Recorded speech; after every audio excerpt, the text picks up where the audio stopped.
friend, Anna Maria Corazza Bildt. She's a member of the European Parliament, and she's very much engaged in helping and supporting Ukraine these days.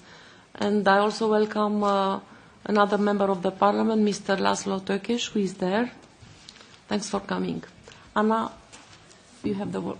Dear Monica, thank you so much. It's a pleasure to join your event, and I really think it's unfortunately timely and very actual because we're at the crossroad. I am mainly concentrating on Ukraine because I've been serving with great passion since the beginning of the mandate in the Joint Commission, the PAC for Ukraine, but of course I'm very much following and interested also in the developments in Moldavia. And the first thing I would like to say, as both the External Action Service and the Commission friends have presented so well the status and the update on the reforms, is the context. Because we cannot talk about the association agreement without talking about the new situation between, let's say, Putin and Trump.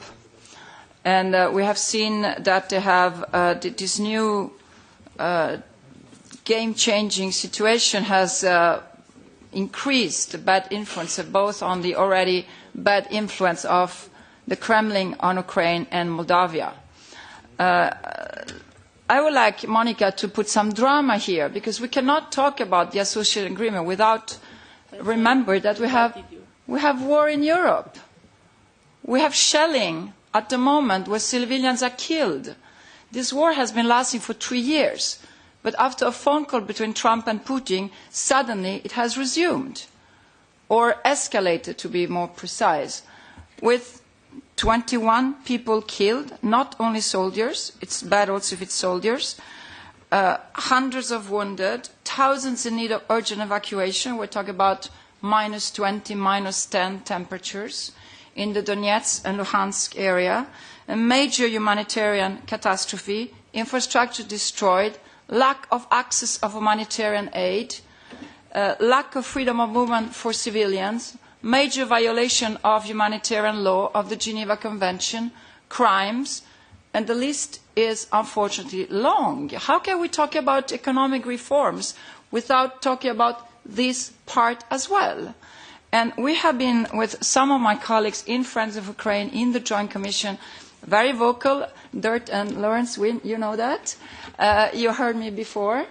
And I will continue to say that I was happy that this issue was put on the agenda of the Foreign Affairs Council last week, but it was very disappointing that there was not even a condemnation.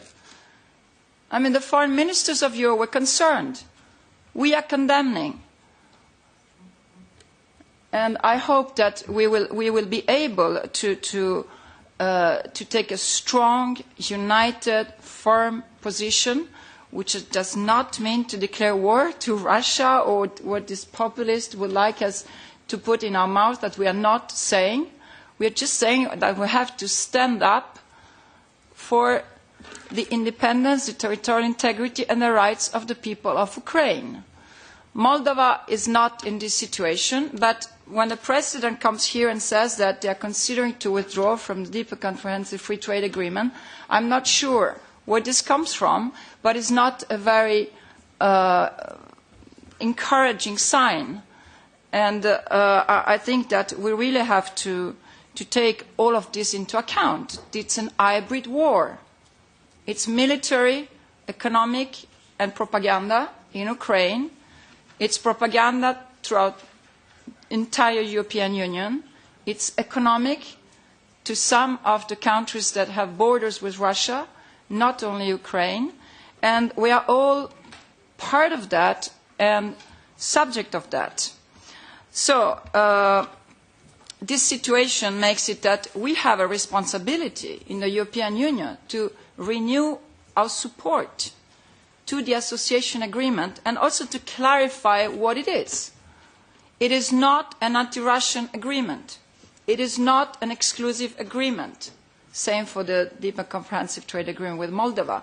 It opens, of course, possibilities, more possibility, because if Moldova and Ukraine grow in free trade, they are, of course, free to grow in free trade with Russia, with whoever else they want to.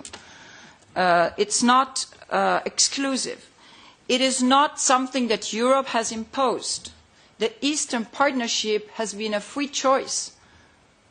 The association agreement has been a free choice of the people of Ukraine through the parliament to successive governments. It is not the European Union who has found a way to turn them against Russia.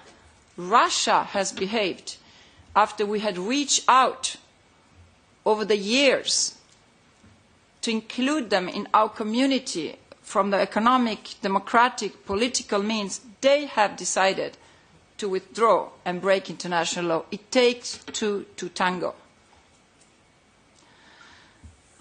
So we have a humanitarian catastrophe and a migration crisis which is forgotten. There are more refugees and displaced people coming out of Ukraine or within Ukraine than in the Mediterranean at the moment. It does not diminish the crisis we have in the Mediterranean, but Europe has to be able to deal with several crises at the same time.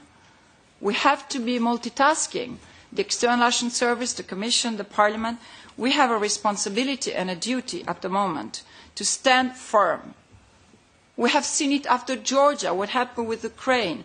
Putin tests the ground with Trump. What should Europe do? Let them test the ground and see that Europe is doing nothing? Or should we show that we have learned the lesson of Georgia and Ukraine? So coming to the association agreement, I think that what Dirk has already described and Lawrence is very good. My main concern is that we are here also to take into account and respond to the people's will expressed during the Revolution of Dignity. And I have rarely seen such a vibrant, dynamic, active, empowered civil society as in Ukraine. I'm sorry for Moldova, I cannot say because I don't know it as well. So I will only talk about Ukraine only because I know it better. I have been visiting Ukraine regularly. I have been not going only to Kiev. I've been observer in the elections, in 3 elections in Ukraine. I have met amazing, amazing young people that are really thirsty of democracy, rule of law, and a European perspective. By the way, I should have also clarified, Monica, that the association agreement is not a fast track for membership. It's written nowhere. This is part of the propaganda that we are giving membership to Ukraine via the association agreement. Maybe, maybe not, but it's not written anywhere at the moment. And the revolution of dignity was a revolution for transparency, for the rule of law, for democracy and anti-corruption. And of course, from that point of view, yes, you said it, Lawrence, we need to support Ukraine to give much more tangible results, to show to the people that there are benefits after years and years and years. And I really praise the Commission, the External Action Service for all the support group, all the technical assistance, all the advice, all the well-managed resources, but it's not enough. But still, I have to say, I would also like to praise the successive governments of Ukraine, because it's not easy from having a totally corrupted society.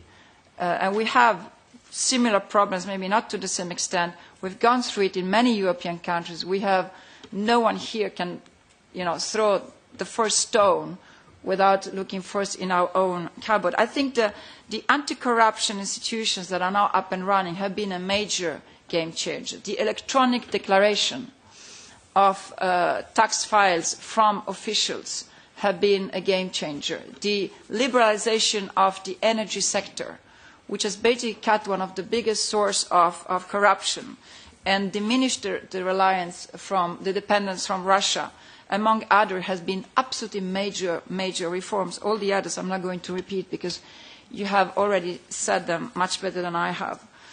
At the moment, to conclude, I think that we have to get it right with the Netherlands ratification of the association agreement. That's really one of the political issues that is still on the table.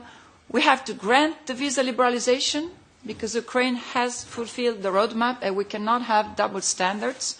They have done some of the reforms that were really difficult for them to abide from the standards that the Commission had put on the roadmap.